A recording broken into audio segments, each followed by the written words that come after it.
Hey guys, and welcome to today's developer update. If you hate reading, we are here to help you out. Now, this is a huge update that's going to be coming out. I'm super looking forward to this. I kind of just glanced through it, and from what I saw, this is hopefully going to be really awesome. We're going to see what other bugs are going to come out of it, but the idea is solid. So before we get into it, I just want to let you guys know that if you want to catch us live, check us out on twitch.tv/Parklis. We stream usually Thursday through Sunday and Tuesdays at 8 p.m. Eastern. Now, because there is so much, let's just jump right on into this January developer update. A new year is upon us, and we're ready to kick it off in a big way. Welcome to our January developer update, a series of blog posts delving into upcoming changes and making their way to Dead by Daylight. If you prefer to watch the update instead, check out our first ever dev tapes here. They're taking my bit. We're not going to do that. The Clown gameplay update. Kicking things off, the Clown is receiving some changes in the upcoming mid-chapter. At the time of this video, the mid-chapter should be about a week or two. Our resident funny man has been cooking something up, introducing the After-Peace Antidote. This new throwable bottle shatters and releases a delayed yellow gas. Once the gas activates, anyone who steps in the gas receives a 10% movement speed bonus. Like your tonic, this effect lingers for a few seconds after leaving the gas. You can swap between the tonics and the antidotes by tapping the active ability button at any time. Antidote isn't just a name. This will also cure any negative effects from the After-Peace tonic, so you'll want to be careful where you throw them. They may make you faster, but a poorly thrown bottle will make the survivor faster as well. Or you will want to lure a survivor to an area with no pallets remaining with a juicy antidote. But remember, if the two gases collide, they will neutralize each other and disappear. We also recognize that every second counts.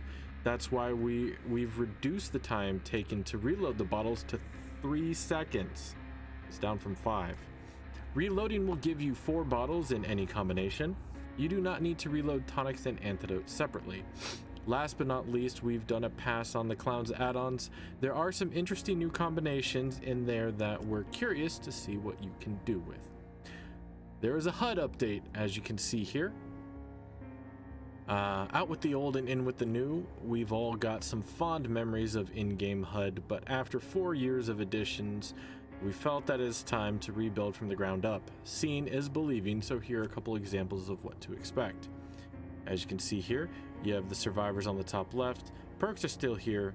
A smoother, tighter overlay right here. Now there's a hook symbol right here, and we'll get to that in a moment. Gens remaining up top. Here's another example. Now the first thing you'll probably notice is the new layout. We aim to keep things clean and familiar to longtime players while updating the HUD. But that's not all. The new HUD comes with a few tricks up its sleeves. Character portraits. No longer will you stare blankly at the generic figures in the corner trying to figure out which one is Meg and which one is Dwight. Now you'll see the face of the survivor next to their name. Hook counter and progress. Next to each survivor's portrait, you'll find a hook counter. This will help you remember who's been hooked, who hasn't, and who can't afford to be hooked again. Killers will also see a meter showing their hook progress to give them an idea of how well they are doing. Now that hook progress is shown right here, and on the killer it has the total hook progress. UI scale options. Are you squinting at the tiny screen across the room trying to make out what that text says, or are you a minimalist who wants the HUD to take up as little space as possible? Either way, we have you covered. You'll find new options to increase or decrease the size of the HUD in the options menu. And to any streamers out there, don't worry, we didn't forget about you. Hey, that's me. We made sure to leave space for you to put up your camera without covering up any important HUD elements. Survivor locomotion animation update. Keeping with the theme of the update, what's old? We have revisited survivor animations. As the game moves towards a more realistic direction, we felt it was only fitting to switch to more realistic and fluid animations.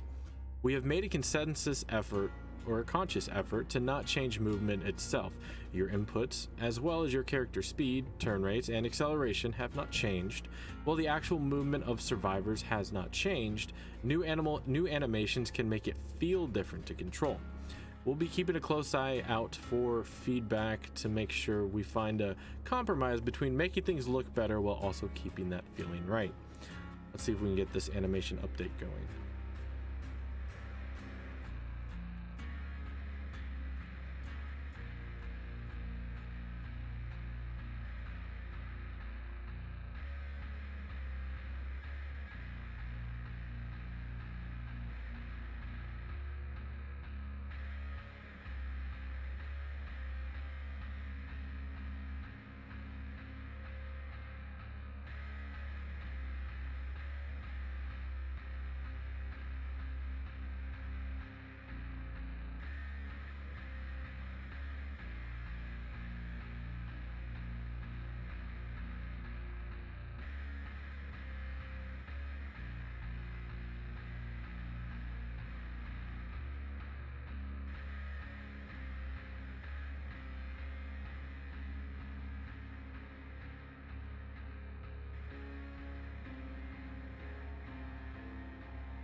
All right, there we go. So those look pretty good. Matchmaking rating and ranks rewards, something I've been asking for at least 3 years now. Starting with some good news, matchmaking ratings are returning in the near future. We have been hard at work tweaking the system since our test last year, and we are preparing to re-enable skill-based matchmaking for another test soon. For more information on matchmaking ratings, click on this link, which I'll copy below. But that's not all. Once we are happy with the matchmaking ratings and turn the system on for good, we'll be introducing rank rewards. Since ranks will no longer be used for matchmaking, they will instead be repurposed to reward dedicated players. Each month, everyone will be given blood points based on the highest rank they've reached, and then be reset to rank 20. Now, I was hoping something like this would happen. I don't know about the rank reset to 20, but we'll see how it plays out. I was hoping this would be implemented sooner, but we'll just have to see. So at rank 20, if you get rank 20 or the brown ranks, I'm guessing 20 to 17, in the month you get 10,000 blood points. 16 to 13, 30,000.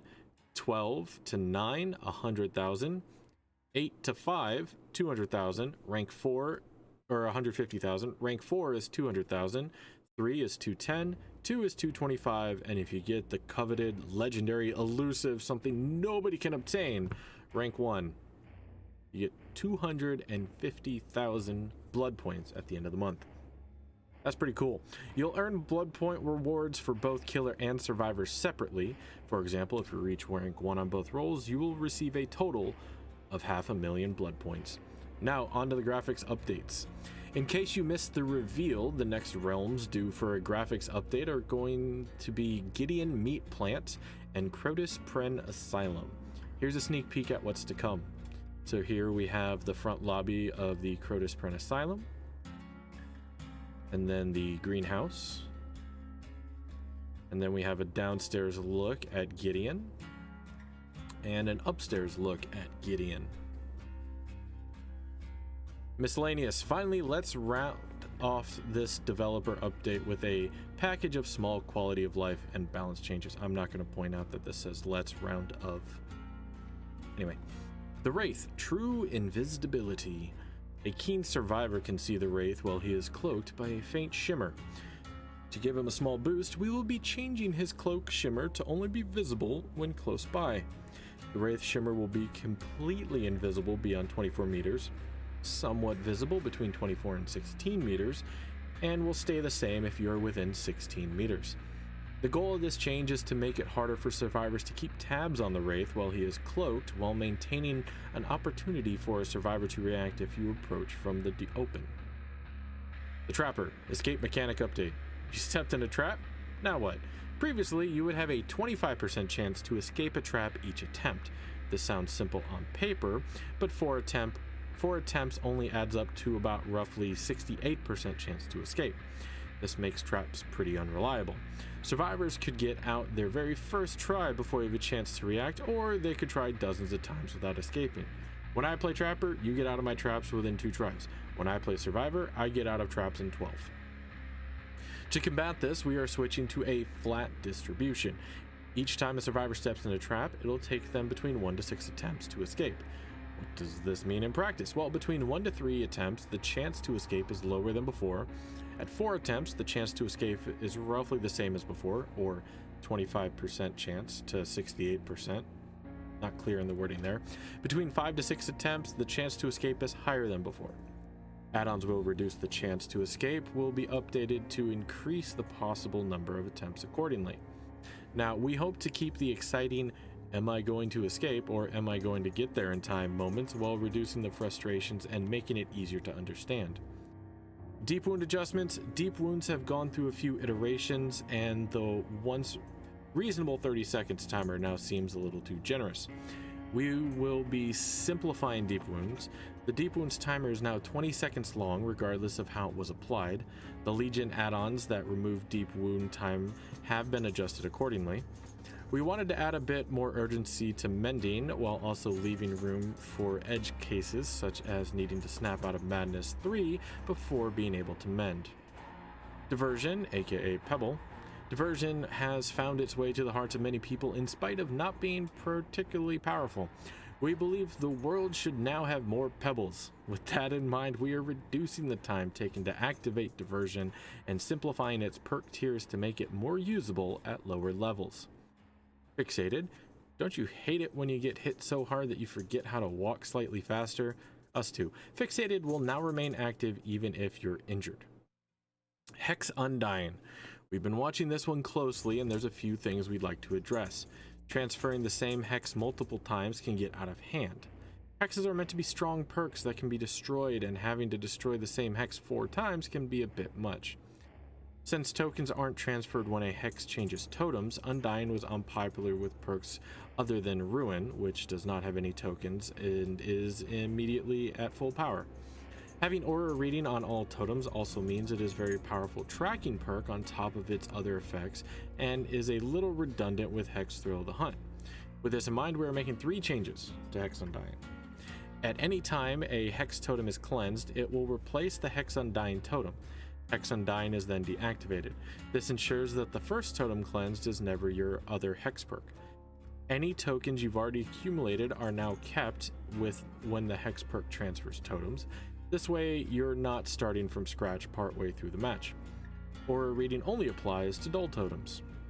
We hope this makes Hex perks other than just Ruin more appealing when used with Undying. Alright, so what this says is basically instead of your other Hex hopping around from totem to totem to totem, Hex Undying, if you get the 2 totems to spawn and they break the one that Hex Ruin would be, Hex Undying takes the place of Ruin. Ruin transfers to where Undying was, and they break Undying, and now Undying's gone.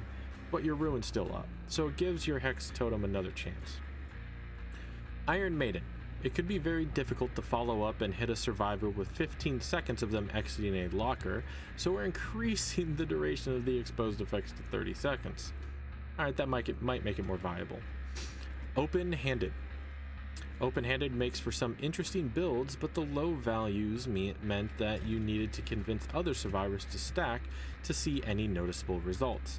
To make this a more appealing choice, we'll be increasing the aura reading range bonus to 8, 12, and 16 meters, but limiting you to the effects of one open-handed at a time to prevent it from getting out of hand.